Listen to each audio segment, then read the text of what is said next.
What if the greatest mistake churches make is not failing to reach people on Easter, but failing to keep them after? What if the real loss doesn't happen before the moment of decision, but in the days and weeks that follow it? Because here's what we've seen over and over again: people say yes to Jesus, and no one walks with them after. They show up once and never get connected. They experience something real on a Sunday morning and then slowly drift back into the life they came from, all because no one built a bridge from that moment to the next one. The church celebrates decisions, but Jesus is looking for disciples. So, what if Easter is not the finish line? What if it's the front door? Imagine if the same urgency that drove 6 weeks of prayer and fasting and incarnational engagement now drives something equally intentional on the other side of Sunday. That's what this podcast is all about, and it's all right here, right now, and only on the Five Gifts podcast.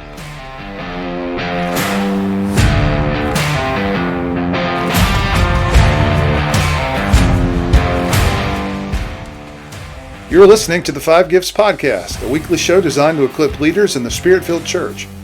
I'm Bruce Ritter, and along with my co-host Charles Russell, we offer insights for leading the local church in the fullest expression of Jesus.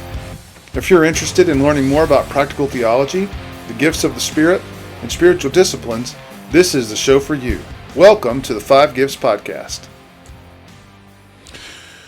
Welcome to the Five Gifts Podcast. I'm Bruce Ritter alongside Charles Russell, and this is Season 3. We're already up to Episode 12, and this is the final installment of our 5-part series on planning an Easter service through the lens of apostolic leadership and evangelistic strategies and mobilization.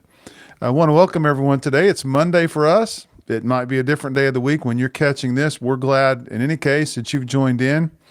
We're coming off an exciting weekend of March Madness, and some exciting things are happening all around the basketball world. And one thing I've got to give kudos to is thank you, UConn, for taking out the Blue Devils. Charles, how are you doing today? Well, I'm thankful for buzzer beaters and all of those wonderful things that occurred this weekend. So, doing good. We not at the home base today. We're on a last minute trip in Florida, and so just some things kind of aligned, and so we're able to be on a little trip for spring break for my youngest daughter down in Florida, visiting my oldest daughter who's in college, and so we're just glad to have a happy family reunion this week. But glad to be here on the podcast as we're moving toward this final episode in this series as we've been marching toward Easter. And I don't see Peter Cottontail anywhere, but Easter's on the way, and it's coming this week. And we're glad to have this final episode to kind of make the final steps, the final push to this intentional evangelism strategy as we're marching toward Easter. Yeah, Charles, the full arc of what we've been walking through is exciting to get to this episode, and yet I find it so rewarding to go back and look at some of the material we've covered over the last few weeks. But the full arc of this series, 6 weeks out, we started helping pastors identify their evangelists and encouraging their people to identify their four people within their relational reach who are spiritually disconnected. 5 weeks out, we encourage people to start fasting and praying, and we talked about how to strategically do that. Discerning the receptive gates, praying into those, and targeting with precise intercessory prayer.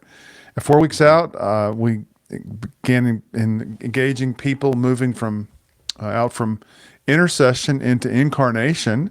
That's where we started conversations. After we've had a conversation with God about them, we start having conversations with them, releasing acts of compassion.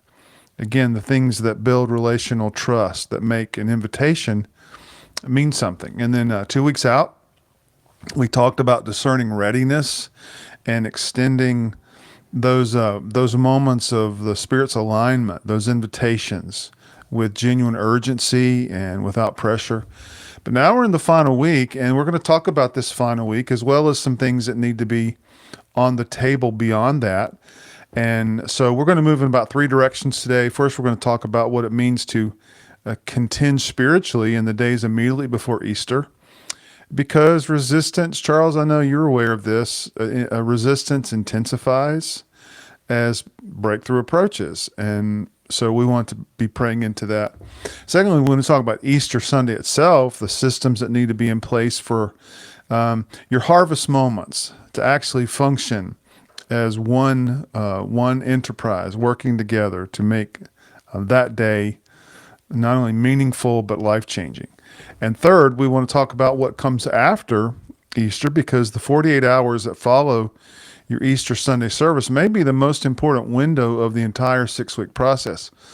So, Charles, one thing I want to make sure we stress time and time again is that we work within a 5 gifts framework. And so this final phase demands that all 5 gifts are operating, coordinating, aligned.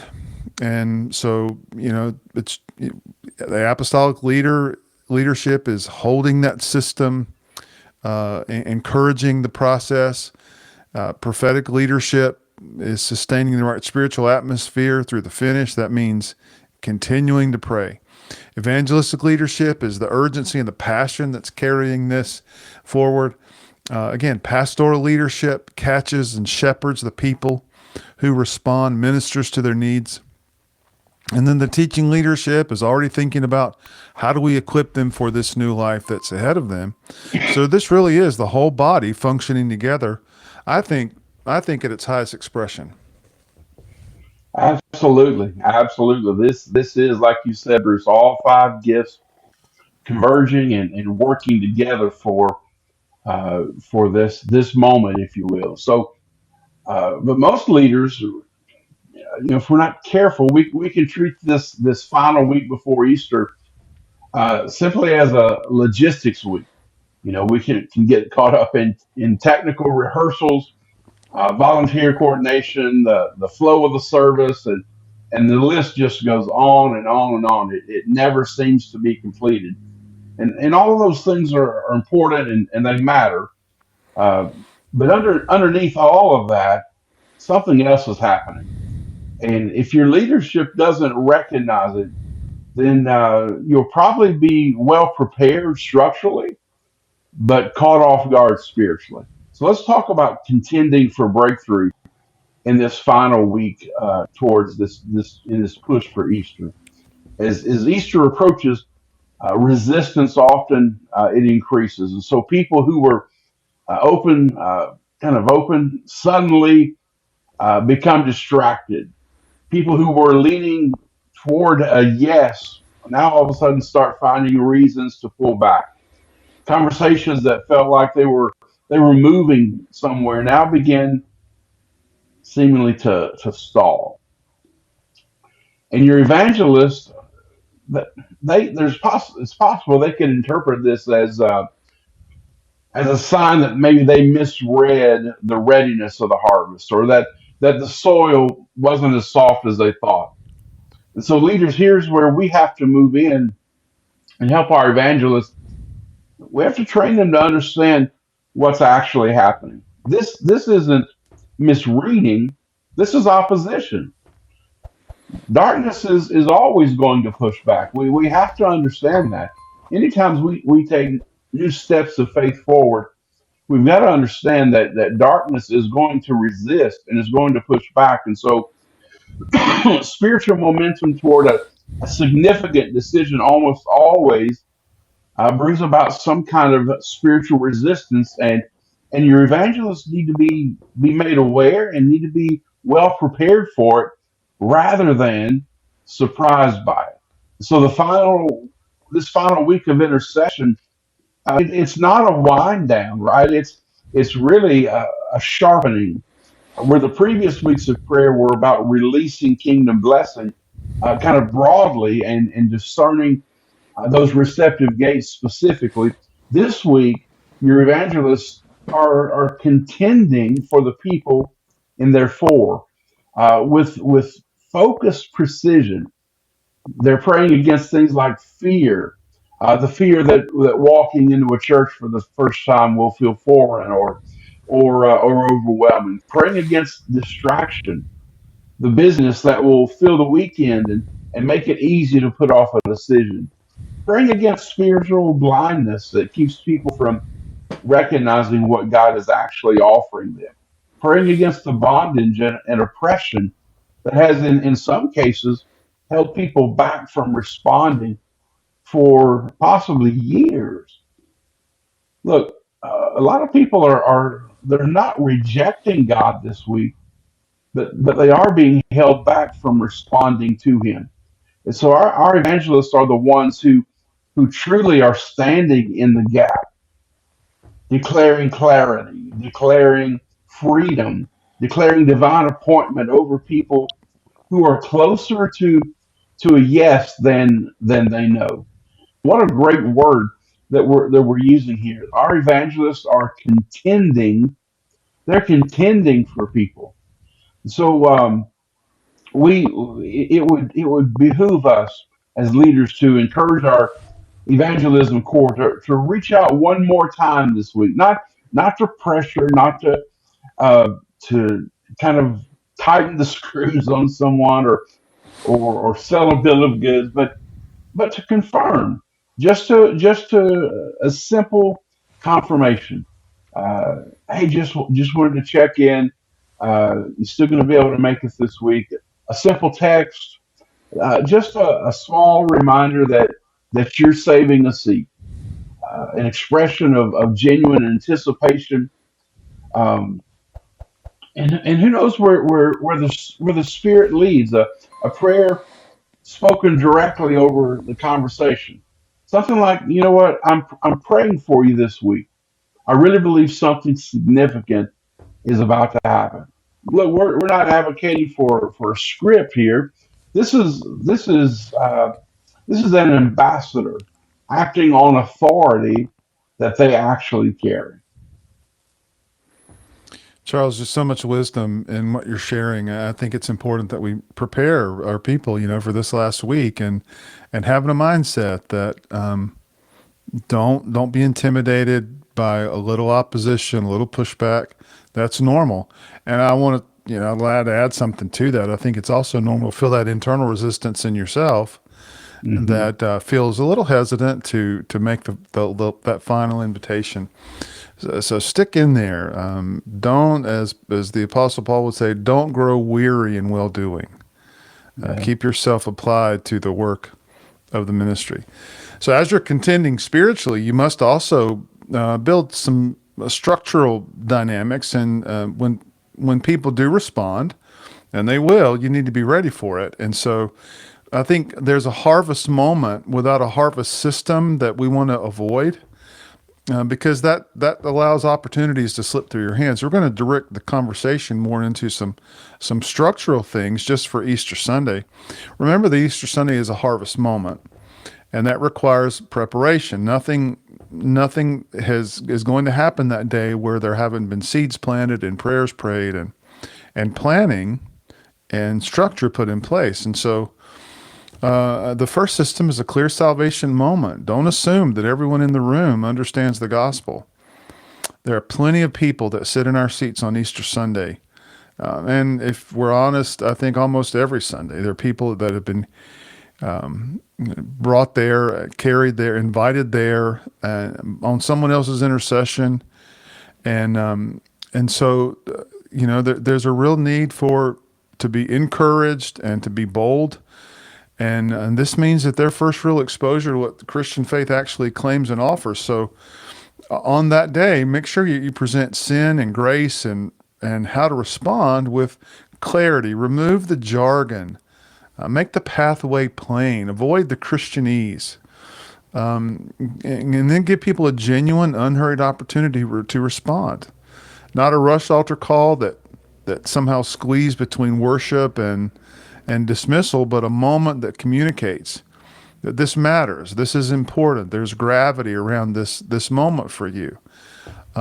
Charles, you shared to our our people as they make their invitations this week, when it comes to the opposition, the sense of don't be afraid to declare over them. I think this is a significant moment.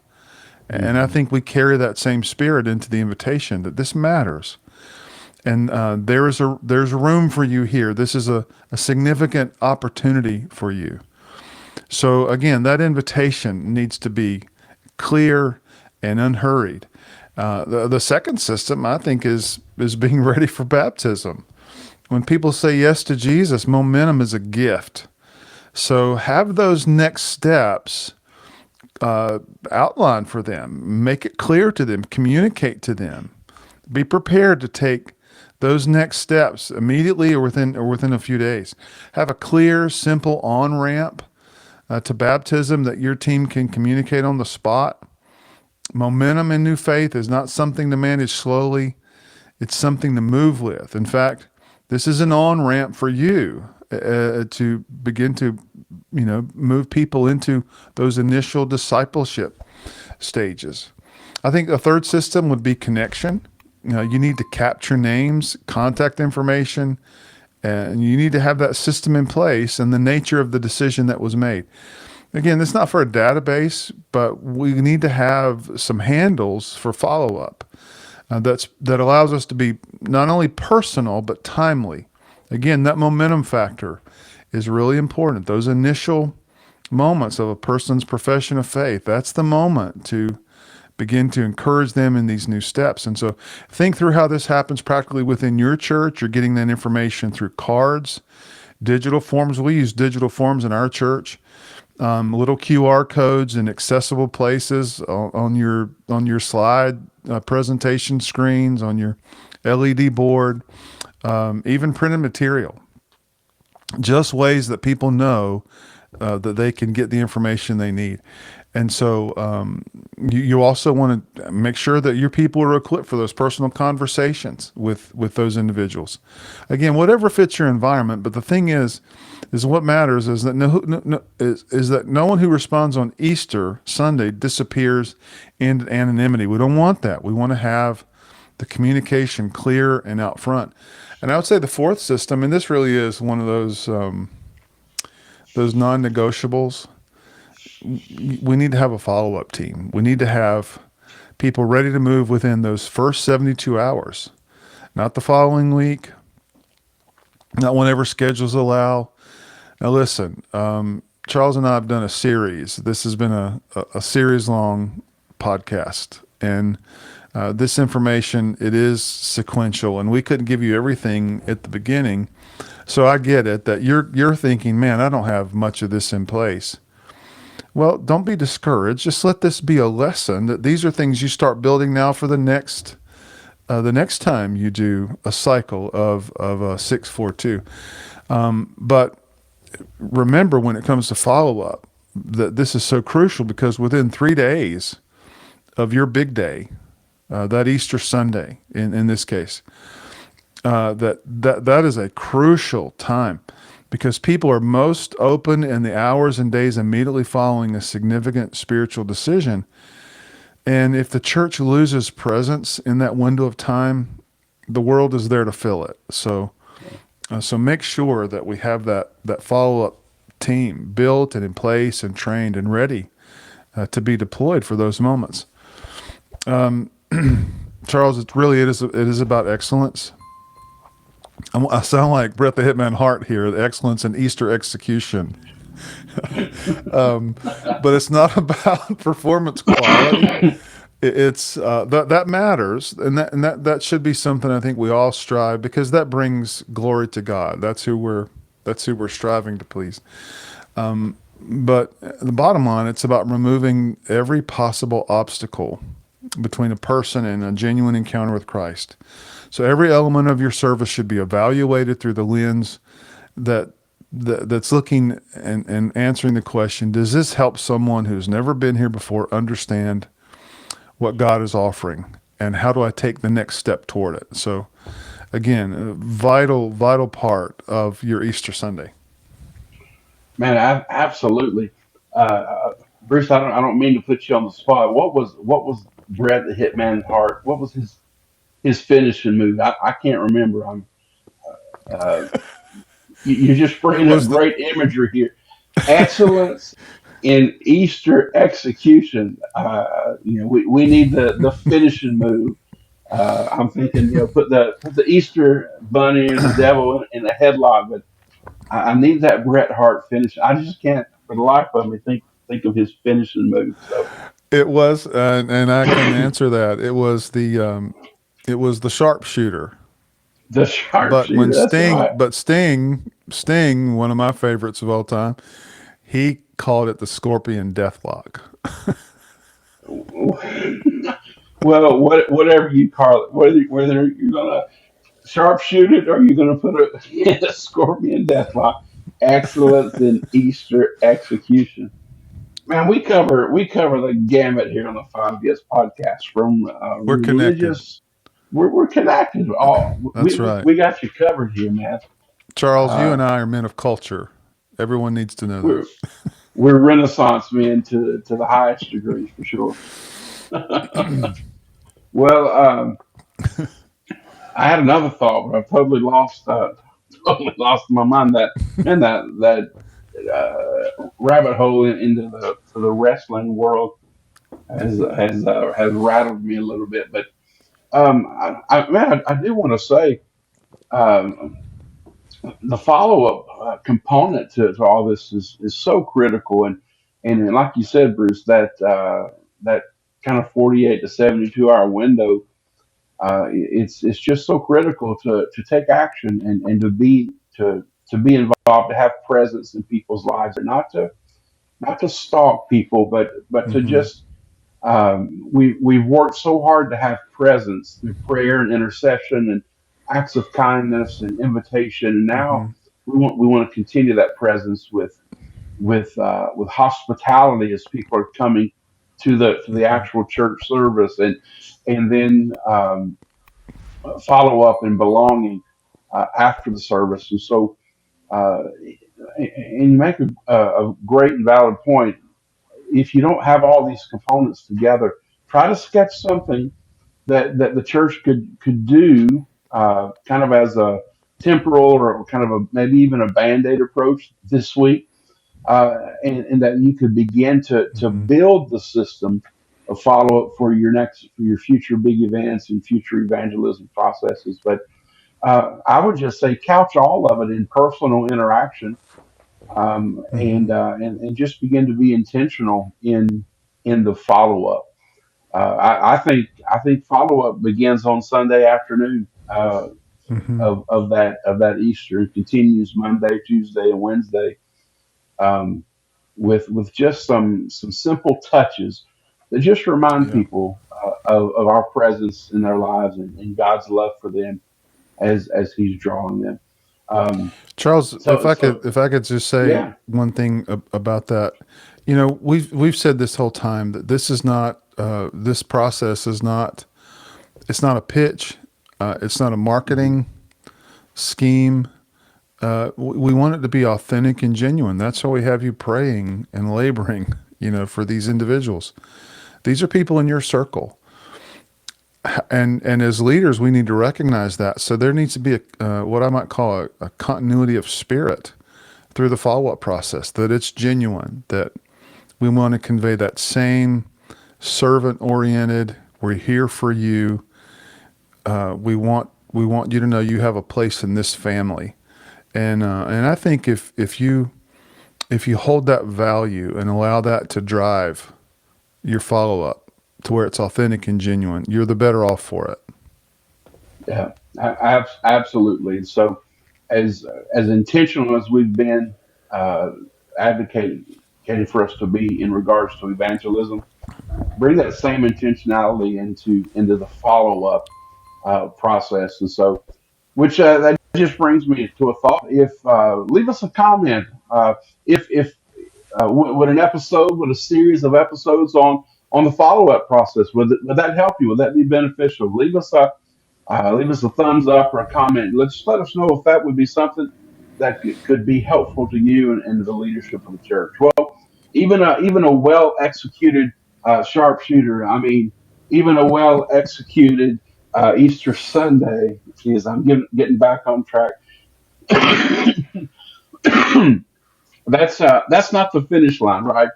In fact, what happens?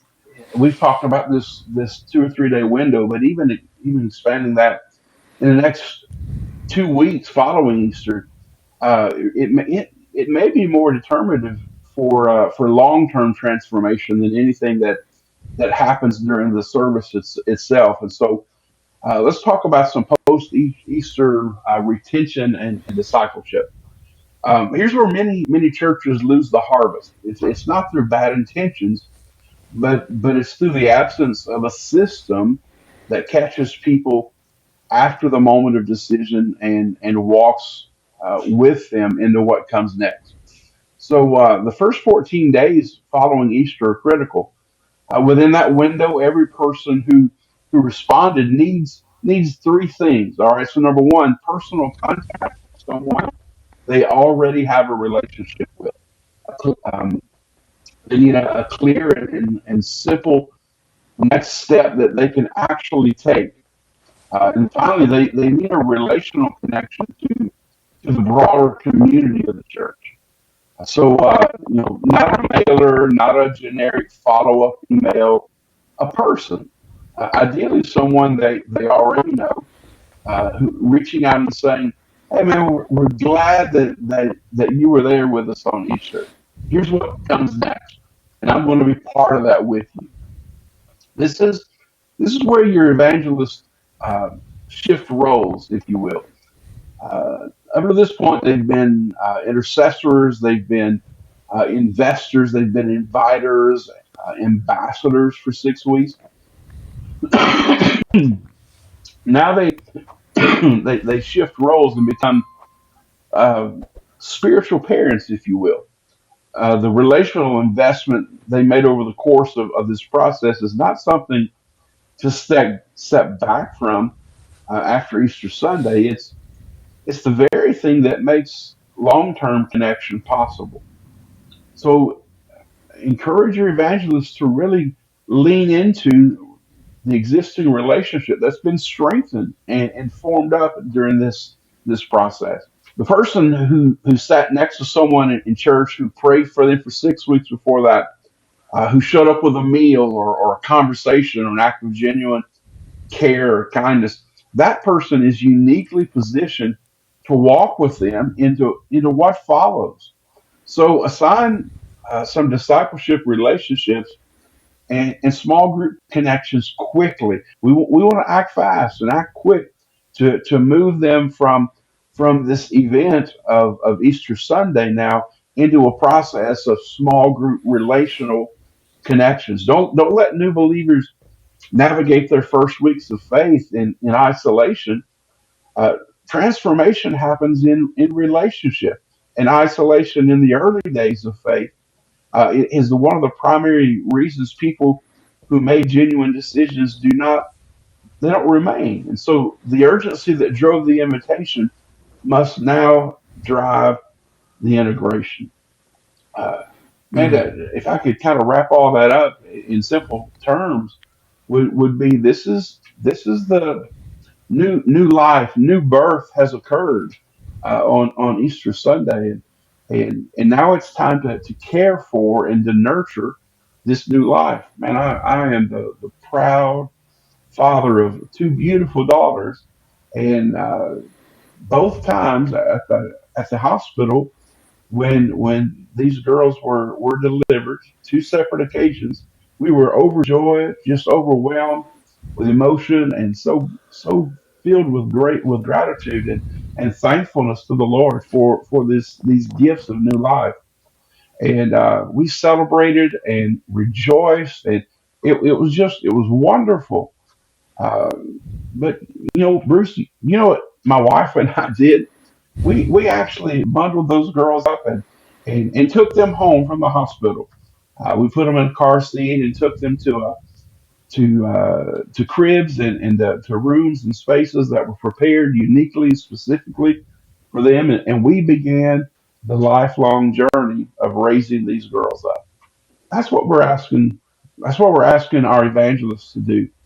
To to move into a role of being some spiritual parents that yes, we praise God for a new life. We praise God for a new birth that occurred on this Easter Sunday. New people have walked into the faith and the family and kingdom of God. And now, as a church, it's our responsibility. It's our joy. It's our honor and privilege to wrap those people up and take them uh, into the relational connections of the family of God, the local church, and begin the lifelong process of raising this new life into maturity through discipleship. And man, that the greatest way to do that is through relational connections, through small groups, where we are relationally connecting people into the broader life of the church. So Yeah. I'll get off my soapbox now with that Absolutely vital. Again, Charles, just one. really good way to frame that. The idea of that we bring them into our homes, we bring them into our lives, and that really is that's the genuine, authentic spirit we're talking about carrying through this whole process. That we're making a commitment to people and their spiritual journey. And so it's not just getting them there on Easter Sunday, but it's those initial steps that follow their commitment to Christ. Now, when post Easter follow up is done well, this is exciting. This something begins to happen that goes beyond retention. This is where you begin to experience harvest multiplication. And the system that produced it becomes a culture of the congregation rather than just a strategy for a season. And I just think this is so vital. It's the most exciting part of this process to me. It's when your church has been engaged in reaching new people, seeing them come to Christ, beginning those initial discipleship steps. But when that becomes the culture of your church, and not just a 6-week strategy for one Sunday. Man, that's exciting to me. So let's talk about multiplying the harvest for a few moments. Again, in the week or two following Easter, it's important that you debrief with your evangelism core. Get feedback. This is not a performance review. It's not a. It's a spiritual conversation where we want to know what happened. Where did you see the activity of God? Again, this is, Charles, we talk about the importance of reflection when it comes to a person's growth, especially a leader's growth. They need to be able to reflect and think through that. And so as the pastoral leader, or if you're a team leader, this is where that comes in. So have the conversation. Talk about what happened, who came, who made a decision, what did you observe in the process of what was happening in their life. Maybe who didn't come but is still in process, and how you can continue to help those make progress toward Christ. You may want to ask what shifted in the 6 weeks that surprised you, or what would you do differently. These are all excellent questions to initiate discussion with your team. Because not everyone in each evangelist 4 will have responded by Easter Sunday.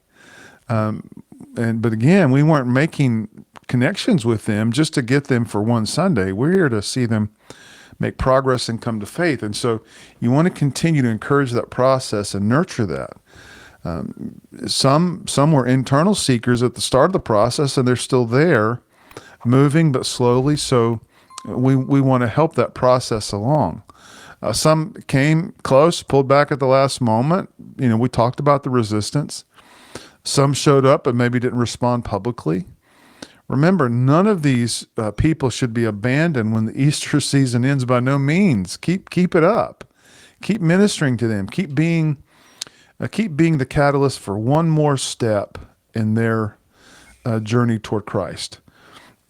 Now we can also talk about how that cycle continues. What do we do? Well, we continue to identify, to pray, to engage, to invite, to follow up on brand new decisions. Again, that's the repeatable process. We've talked this whole time about one of the great advantages of this approach is that it's scalable. It's reproducible. It's something that can become a cultural habit if you're in your church. I mean, how many pastors would you raise your hand out there and say, I would love an evangelistic habit in my church? I would love an invitational habit in my church. Well, this is how you build it. You've got to start and initiate these steps.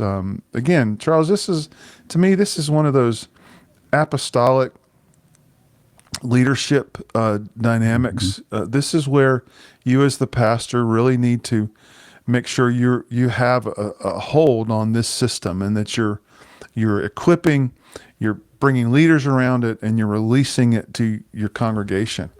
The system doesn't shut down after one harvest. You want this to continue. And so it becomes the operating culture of a congregation that's learned to live as ambassadors for Christ every week of the year. And here's the longer vision worth holding on to. When this is done well, and when evangelists are equipped, when intercession is sustained, when compassion is practiced, when invitations are spirit discerned and aligned with the activity of God, relationally grounded, when new believers are genuinely discipled, you're not just adding people to a church. You're reproducing people who will reach more people. Yeah. And so evangelism becomes not a department, not a program, not a strategy. It becomes a culture, and not a season of your church's life, but a way of life for your church. And the harvest for this Easter, we want to encourage you. Let it become the seed for the next one. Yeah, absolutely. What a great way to put that, Bruce. And so as we come to a close on today's episode, and wrap up this series of evangelism, let me leave you with a question. I want you to think about this, not just in terms of this Easter, but in terms of the kind of church that you're building for the years ahead. So here's the question: who has God entrusted to you that needs more than an invitation? They need a guide. Who has God entrusted to you that needs more than an invitation? They need a guide. Who in your congregation right now has the capacity to be a spiritual parent to someone who is just taking their first steps towards faith? And what would it look like to build a system, again, not just for one Easter season, but as a permanent architecture of your church's life, where no one who says yes to Jesus ever has to walk the next steps alone?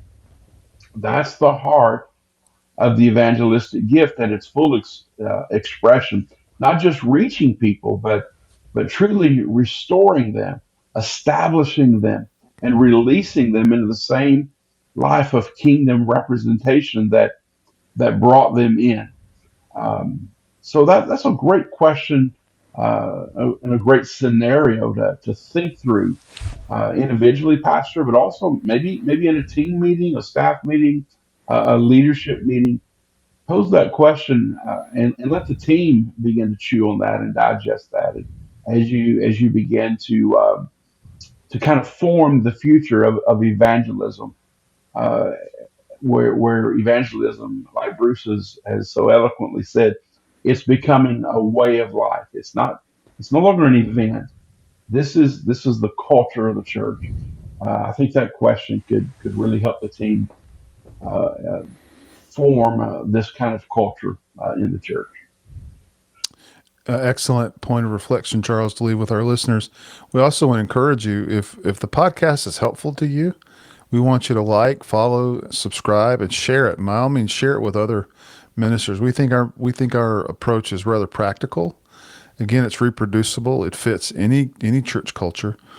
If we could, let's bring some things into sharp focus as we close out today. Easter is not the goal. A full room is not the goal, but a functioning evangelistic system in your church, that's the goal. Because you know what that system is?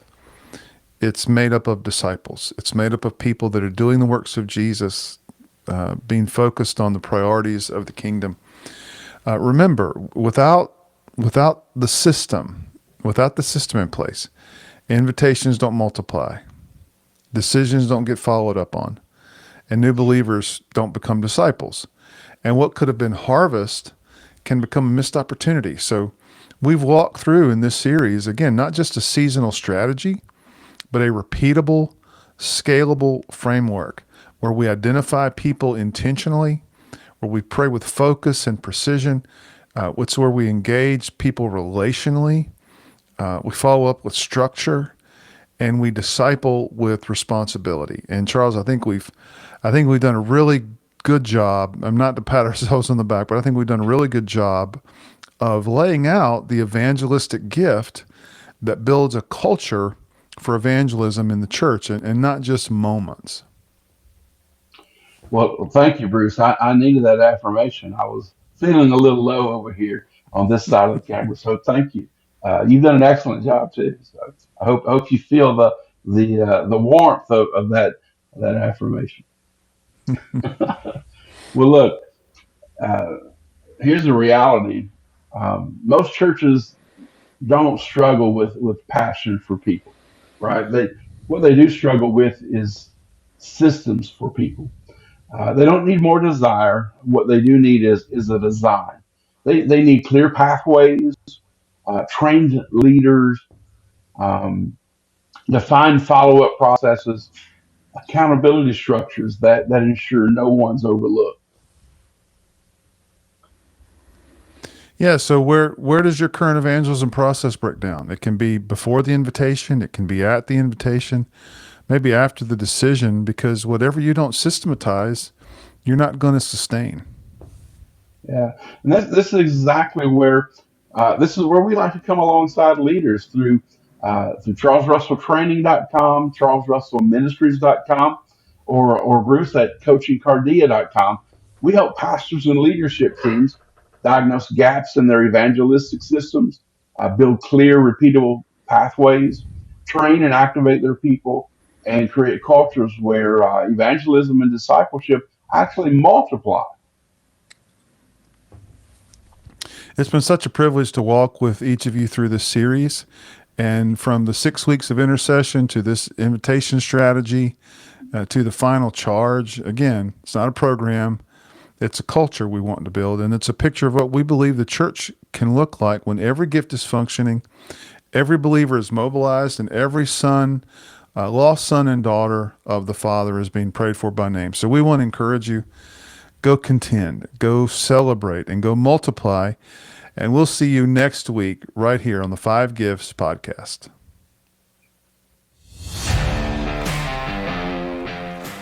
You've been listening to the Five Gifts podcast. If you would like to take the next step as a spiritual leader, we invite you to visit either of our websites or contact us for leadership coaching. We can help you reach the next level in your own growth and leadership. We provide leadership, spiritual gift, and personality assessments that give you a better grasp of your leadership style. And we also create a customized growth plan that empowers you to reach your full kingdom potential. We can't wait to hear from you.